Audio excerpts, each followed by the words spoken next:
பெருந்தலைவர் காமராஜர் முதலமைச்சராக இருக்கிறார்.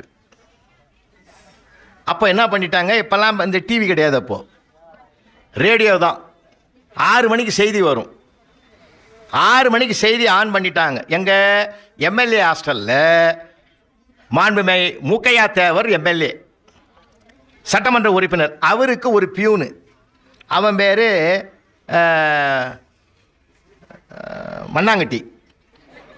மண்ணாங்கட்டின்னு அவன் பேர், அவர் பியூனு. 6 மணிக்கு 2 பேரும் செய்தி கேட்குறாங்க. நல்லா கவனிங்க. அந்த செய்தியில் என்ன வருது, கவர்மெண்ட் வேலைக்கு வர்றவங்கெல்லாம் 1ஆவதுலேருந்து குறைஞ்சபட்சம் 5ஆவது வரைக்குமாவது படிச்சிருக்கணும், ஜிஓ வந்துடுத்துன்னு. இதை கேட்ட உடனே மண்ணாங்கட்டி அப்படியே கண்ணீர் விட்டு கரையிறான். கரைஞ்சி முக்கிய தேவர்கிட்ட போய் பிரார்த்தனை பண்ணுறான். ஐயா, என் பொழப்பு போச்சு, எனக்கு 6 பசங்க ஐயா, நான் எப்படி குடும்பம் பண்ணுவேன், இப்படி ஒரு ஜீவோ வந்துடுத்த நான் என்ன பண்ணுவேன். அப்போது 6 மணி சாயந்தரம் இல்லையா, செக்ரட்டரியேட்டில் யாருமே இருக்க மாட்டாங்க, எல்லோரும் போயிட்டுருப்பாங்க. முக்கிய தேவர் இவனை எப்படி சமாளிக்கிறதுன்னு தெரியல.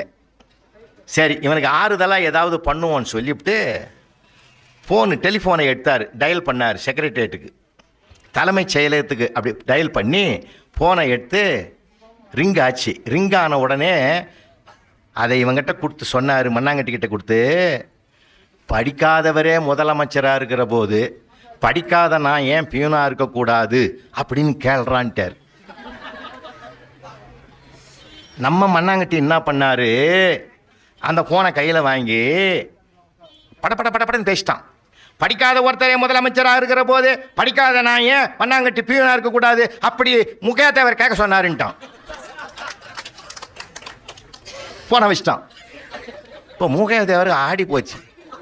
அட சண்டாள பாவினா, அதை மட்டும்தானே கேட்க சொன்னேன், இவன் என்னையும் சேர்த்து இல்லை போட்டு கொடுத்துட்டான். அது யார் எடுத்தானோ, யாரும் இல்லை, அங்கே யாருமே எடுக்கிறதுனா யாரோ எடுப்பாங்கன்னு பார்த்தாங்க.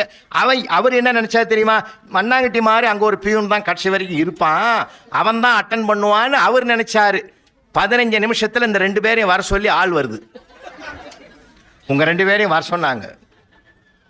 எங்கேயா வர சொன்னாங்க, பெருந்தலைவர் தான் வர சொன்னாருன்னாங்க. பக்குன்னு 2 பேருக்கும் போகிறாங்க உள்ள. யார் அந்த ஃபோனை அட்டன் பண்ணதே பெருந்தலைவர் தான். எல்லாரும் போயிட்டாங்க, அவர் போகலை. எல்லா ஃபைலையும் பார்த்து கையெழுத்து போட்டு உட்காந்துக்கிறாரு. ஃபோன் அடிக்கவே எடுத்தார். எடுத்த உடனே நம்ம மேதக மண்ணாங்கட்டி அப்படி பேசிவிட்டார். இந்த செய்தி நேரடியாக போனதுனால என்ன பண்ணார், என்ன அவங்க முதலமைச்சருங்க 2 பேரும் உள்ளே போகிறாங்கங்க. பெருந்தலைவர் என்ன சொன்னார் தெரியுமா, மண்ணாங்கட்டி என்னை மன்னிச்சிருப்பா,